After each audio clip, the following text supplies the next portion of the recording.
अस्सलाम वालेकुम। मोहतरम प्रिंसिपल्स, आपके इल्म में होगा महज़्ज़ब तरक्की याफ्ता दुनिया में 9वीं जमात से कबल किसी किस्म का कोई इम्तिहान नहीं होता। मंथली, छमाही, शशमाही, नुमाही या सालाना इम्तिहान, किसी किस्म का कोई इम्तिहान नहीं। इसकी बजाय वो कंटिन्यूअस असेसमेंट सिस्टम को इस्तेमाल करते हैं। मैं अब्दुल शकूर सियाल हूँ, एजुकेशनिस्ट, साइकोलॉजिस्ट, पीएचडी स्कॉलर, 20 किताबों का मुसन्निफ और ट्रेनर। आज से 24 साल कबल मैंने लर्निंग जोन के नाम से एक स्कूल सिस्टम शुरू किया। मैंने बाहर के कंटिन्यूस असेसमेंट सिस्टम को अपने कल्चर, मुआशरे और मज़हब के मुताबिक अडेप्ट किया, यानी उसमें तब्दीलियां लाया और 4 कमरों का एक स्कूल शुरू किया। आज रब्बे करीम के फजलो करम से हमारी 13 ब्रांचेज और 21 कैंपसेस हैं। फीस भी अच्छी है। ये तरक्की इस वजह से मुमकिन हुई कि सारा शहर एनुअल सिस्टम पे चल रहा था और मैंने ये एडवांस सिस्टम दिया। आज कुछ ऐसी डेवलपमेंट्स हुई हैं जिनकी बिना पे मैं अपना फ़र्ज समझता हूँ कि मैं अपना ये सिस्टम सब लोगों से शेयर करूँ। सारे स्कूल मेरे स्कूल हैं, सारे बच्चे मेरे बच्चे हैं। आज मैं इस वीडियो के ज़रिए आपको ये बताऊंगा कि कंटिन्यूस असेसमेंट सिस्टम को आप अपने स्कूल में कैसे लागू कर सकते हैं। मैं आपके साथ हूँ। ईमेल के ज़रिए मैं हर चीज़ आपको भेज दूंगा। इस वीडियो के ज़रिए आप इन चीज़ों को समझ लेंगे और नीचे जो टेलीफोन नंबर चल रहा होगा उस पर आप जब चाहें मुझसे फ्री ऑफ कॉस्ट रब्ता कर सकते हैं। मेरी ख्वाहिश ये है कि बच्चों के सर से वो बोझ उतर जाए जो उन्होंने रट्टे की सूरत में इम्तिहानात की तैयारी के लिए करना होता है। इस सिस्टम में जो मैंने डेवलप किया, हम रोज़ के रोज़ टेस्ट लेते हैं और साथ ऑब्जर्वेशंस भी लेते हैं। हमने एक टॉपिक पढ़ाया, 3 4 5 दिन में उसकी तैयारी करवाई, उसके बाद उसका टेस्ट लिया और आगे चल पड़े। इस दौरान कोई प्रोजेक्ट दे दिया, कोई असाइनमेंट दे दी, या बच्चे ने जब ग्रुप वर्क किया या अकेले काम किया तो उसकी ऑब्जर्वेशंस भी ले ली कि वो किस तरह से अप्रोच कर रहा है काम को, दूसरों के साथ मिलजुल के रहता है कि नहीं रहता, उसमें लीडरशिप क्वालिटीज़ हैं कि नहीं हैं। तो ये ऑब्जर्वेशंस जो हैं ये भी ले ली, आगे चल पड़े। 3 माह के बाद, यानी एक टर्म के बाद, जब दूसरे स्कूल से इम्तिहानात लेके पेरेंट्स को रिजल्ट देते हैं, हम बगैर इम्तिहानात लिए इन्हीं टेस्ट के रिजल्ट्स को इकट्ठा करके एक रिजल्ट बना लेते हैं और वालिदैन के हवाले कर देते हैं। साल के आखिर में 3 रिजल्ट्स बने होते हैं, उनमें से जो 2 बेहतर रिजल्ट्स होते हैं उनकी बुनियाद पे फाइनल रिजल्ट बन जाता है। एक रिजल्ट जो कमज़ोर होता है वो हम इसलिए निकाल देते हैं कि पूरे साल के अंदर घर में कोई ना कोई ऐसा मसला खड़ा हो जाता है जिसकी वजह से वालिदैन बच्चे पे तवज्जो नहीं दे पाते।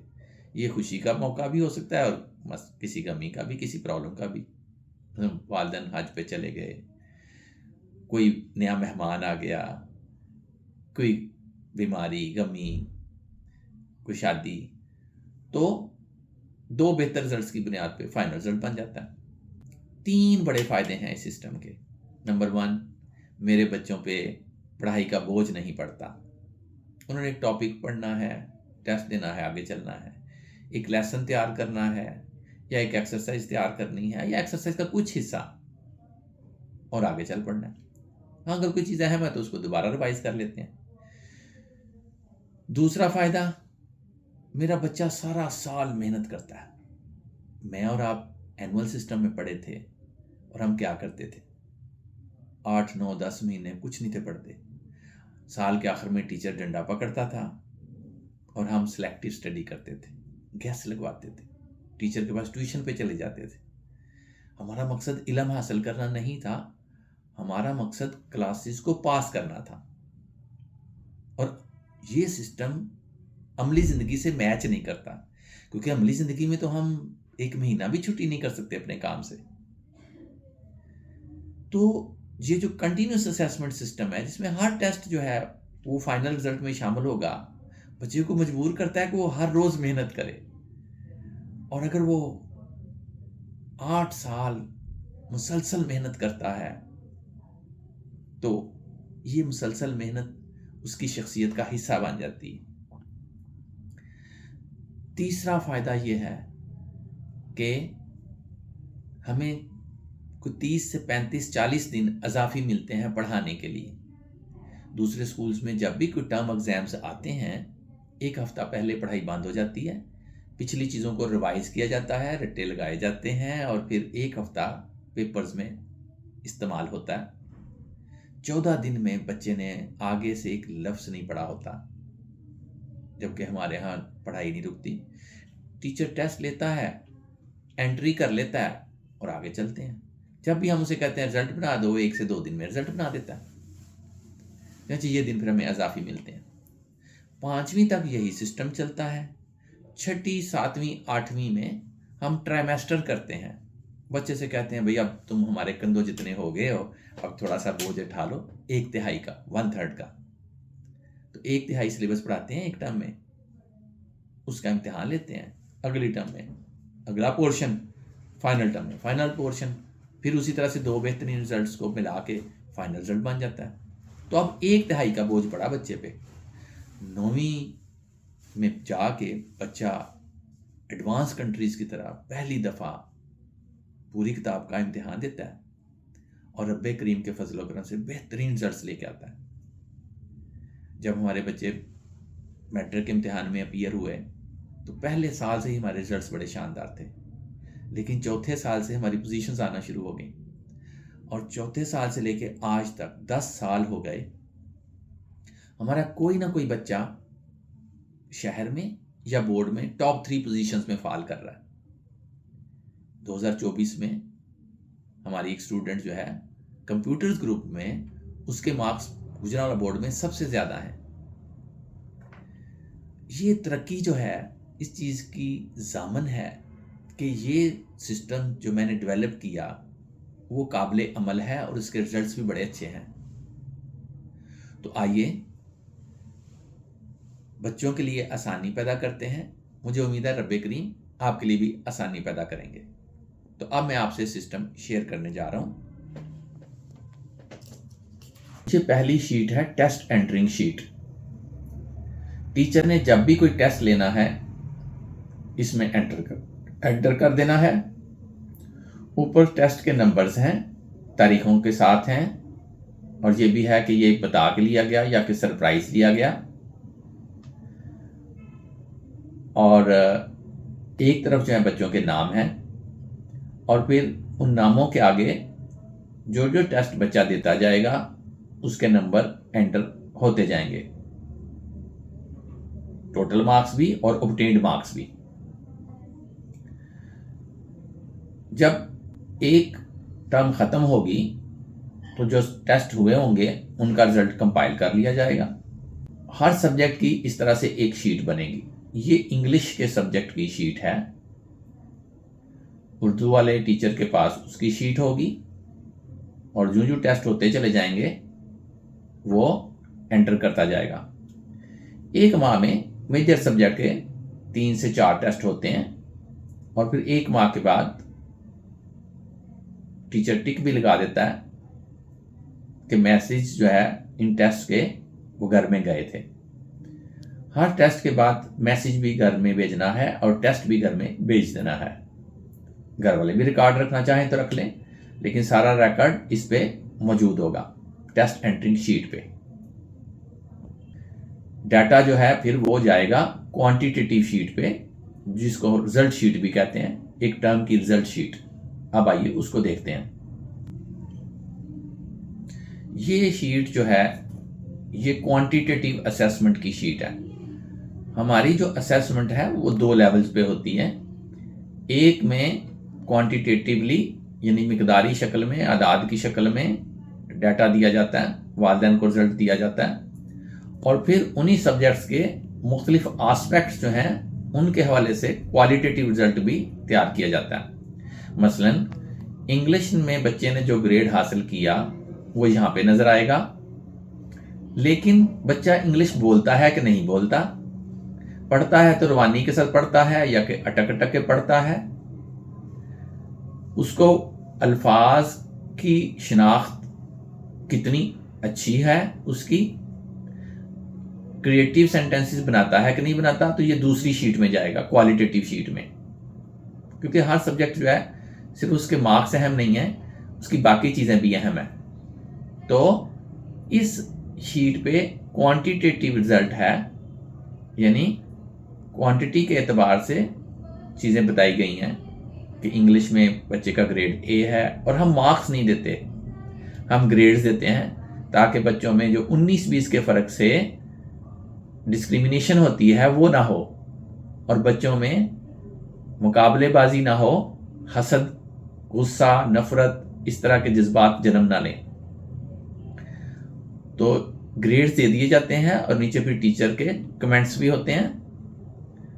टॉप पे बच्चों की तादाद होती है क्लास में, और दूसरे बच्चों के हवाले से बच्चे की पोजीशन भी होती है। ये पोजीशन जो है ये बड़ी अहम है, जिससे एग्जैक्ट पता चलता है कि बच्चा कहाँ खड़ा है, क्योंकि मार्क्स, परसेंटेज और ग्रेड तो एक धोखा है, इनमें बहुत सारा इख्तियार जो है वो स्कूल के प्रिंसिपल का और टीचर का होता है। अगर पेपर आसान बना दें तो मार्क्स बढ़ जाते हैं, जिसकी बेस पे परसेंटेज और ग्रेड भी ऊपर चला जाता है। मार्किंग लूज कर दें तो सारा कुछ ऊपर जाएगा। टेस्ट के दौरान थोड़ा सा मौका दें बच्चों को नकल का, तो भी सब चीज़ें ऊपर चली जाएंगी। लेकिन पोजीशन चेंज नहीं होगी, आप जो मर्जी कर लें। अगर 25 बच्चे हैं क्लास में, आप 25 के 25 को पोजीशन देते हैं तो ये ईमानदारी होगी। हाँ, ये शीट आपने वालिदैन को एनवेलप में डाल के देनी है, ओपनली नहीं देनी, और पोजीशंस भी अनाउंस नहीं करनी, ये सीक्रेट होंगी, और आपने वालिदैन से भी रिक्वेस्ट करनी है कि ये किसी को ना बताएं। इस शीट में अब आप गौर करेंगे तो 2 चीज़ें नीचे नज़र आ रही हैं, कॉन्फिडेंस और बिहेवियर। इनके भी 100-100 मार्क्स हैं। ये 2 चीज़ें प्रैक्टिकल लाइफ में कामयाबी की ज़मानत हैं, इसलिए इनके मार्क्स रखे हैं, ताकि हम तो बच्चों पे काम करते ही हैं, वालिदैन भी इसमें हमारे साथ शामिल हो जाएं, वो भी इन 2 चीज़ों पे ख़ास तवज्जो दें। तो इसलिए इनके मार्क्स रख के इनको इस क्वांटिटेटिव असेसमेंट की शीट में शामिल कर दिया। ये एक टर्म की बनती है। आइए अब अगली शीट देखते हैं, क्योंकि ये कॉन्फिडेंस और बिहेवियर की जो ग्रेडिंग है वो उस शीट की बिना पे होगी। जो ऊपर मज़ामीन है, इनकी जो ग्रेडिंग है वो जो पहली टेस्ट एंट्रिंग शीट थी वहाँ से होगी। तो वहाँ से हमने रिजल्ट को इस पे उतार लिया। ये शीट है बिहेवियर और कॉन्फिडेंस को असेस करने के लिए। हर टीचर जो है वो 15 दिन के बाद इसमें एक एंट्री डाल देगा, और 50 मार्क्स में से कुछ मार्क्स देगा बच्चे को जो उसके बिहेवियर को रिप्रेजेंट करेंगे, और 50 ही मार्क्स होंगे कॉन्फिडेंस के, उनमें से भी वो मार्क्स देगा। हर महीने के खात्मे पे 2 इस तरह की असेसमेंट्स हो जाएंगी, तो पेरेंट्स को मैसेज भी चला जाएगा। यहाँ पे ये आपको नज़र आ रहा होगा, ऊपर बिहेवियर, फिर कॉन्फिडेंस, और इस साइड पे बच्चों के नाम। ग्रेडिंग सिस्टम ऊपर लिखा हुआ है, यानी की ऊपर मौजूद है यहाँ पे, तो उस की मदद से टीचर जो है वो इसके ऊपर असेसमेंट करता चला जाएगा। आप ये शीट जो है हर टीचर को अलग-अलग भी दे सकते हैं, और बाद में सबके रिजल्ट्स को इकट्ठा करके उस शीट पे मुंतकिल किया जा सकता है, क्वांटिटेटिव शीट पे ग्रेड की सूरत में। या उनसे कहें कि 15 दिन बाद आप बैठ जाएं मिलके 10-15 मिनट के लिए, 20 मिनट के लिए, और हर बच्चे को मुश्तरका तौर पे डिस्कशन के बाद मार्क्स दे दें। उन मार्क्स का फिर ग्रेड निकल आएगा पूरी टर्म के बाद। एक टर्म के अंदर ये 6 दफ़ा असेस करेंगे बच्चों को। ये क्वालिटेटिव असेसमेंट शीट है। मैंने पहले अर्ज किया था कि रिजल्ट 2 तरह का है, जहां हम इंग्लिश का लफ्ज़ लिख के एक सब्जेक्ट का बच्चे को ग्रेड देते हैं। वहां पे हम इस शीट के ज़रिए पेरेंट्स को बताते हैं कि बच्चा क्लास में बैठे हुए तवज्जो से टीचर को सुनता है तो किस हद तक सुनता है। ये ऊपर जो हैं लेवल्स हैं, थोड़ा सा सुनता है, उसमें बेहतरी की गुंजाइश है, इत्मीनान बख्श हद तक वो सुनता है, बहुत अच्छा है, आउटस्टैंडिंग है, या कि एक्सेप्शनल है। तो 6 लेवल्स हैं जिन पे टीचर ने किसी एक जगह पे टिक करना होता है, रैंकिंग करनी होती है। लिसनिंग के बाद स्पीकिंग है, तो उसमें वो मवाद को पेश कैसे करता है, उसके पास ज़ख़ीरा अल्फाज वोकेबलरी है कि नहीं है, वो रवानी से बोलता है कि अटक अटक के बोलता है। रीडिंग इसी तरह से, तलफ़ुज़ कैसा है, समझ-बूझ कैसी है, और प्रोफिशेंसी एफिशिएंसी कैसी है। इस तरह से राइटिंग में डिक्टेशन उसकी कैसी है, सेंटेंस स्ट्रक्चर कैसा है, क्रिएटिव राइटिंग कैसी है, फिर इंग्लिश में उसकी थिंकिंग स्किल्स कैसी हैं, सवाल करता है कि नहीं करता, डिस्कशन में पार्टिसिपेट करता है कि नहीं करता। तो ये सारी चीज़ें जो हैं ये टीचर जो है वो एक टर्म के बाद असेस करता है, उन ऑब्जर्वेशंस को मद्देनज़र रखते हुए जो उसने वक्तन फ़ौक्तन क्लास में की। इसी तरह से फिर उर्दू का सब्जेक्ट है, और ये जो आस्पेक्ट है पर्सनैलिटी का, इसको हम कहते हैं एकेडमिक, इंटेलेक्चुअल और लैंग्वेज डेवलपमेंट। इंसानी शख्सियत के हम 6 पहलुओं पे काम करते हैं, तालीम के पहलू पे, जहानत के पहलू पे, लैंग्वेज के पहलू पे, और 3 और आस्पेक्ट्स हैं जो आपको शीट की दूसरी तरफ नजर आएंगे। इस शीट पे देखिए, ये उस शीट की दूसरी साइड है जिसमें सब्जेक्ट्स के बाद यहाँ पे मॉरल और सोशल डेवलपमेंट आ गई, और फिर फिजिकल डेवलपमेंट भी आई। मॉरल और सोशल डेवलपमेंट में हम मैनरिज्म देखते हैं बच्चे का, अपने आप पे एतबार, सेल्फ रिलायंस, अपने आप पे एतमाद, टीम वर्क, काम को मैनेज करता है प्रॉपरली कि नहीं करता बच्चा, और उसमें लीडरशिप क्वालिटीज़ हैं कि नहीं है। आप इनमें कमी बेशी कर सकते हैं, अपने हिसाब से बढ़ा भी सकते हैं, कम भी कर सकते हैं। फिर फिजिकल डेवलपमेंट है, तो बच्चे की हाइजीन कैसी है, क्लैनलीनेस बॉडी की और ड्रेस की, फिर वो फिजिकली एक्टिव है कि नहीं है और किस लेवल का एक्टिव है, वो जिस खाने में टिक लगेगा उसके मुताबिक पता चल जाएगा पेरेंट्स को। फिर हर टर्म के बाद आपने बच्चे का वज़न करना है और हाइट भी देखनी है, और फिर इसको कंपेयर करना है किसी चार्ट से जो पाकिस्तान का हो या हमारे कल्चर से रिलेटेड हो। मसलन इंडिया का चल सकता है, हमारे साथ है, क्योंकि पाकिस्तान का शायद आपको ना मिले, लेकिन ये चार्ट भी आपको मुझसे मिल जाएगा।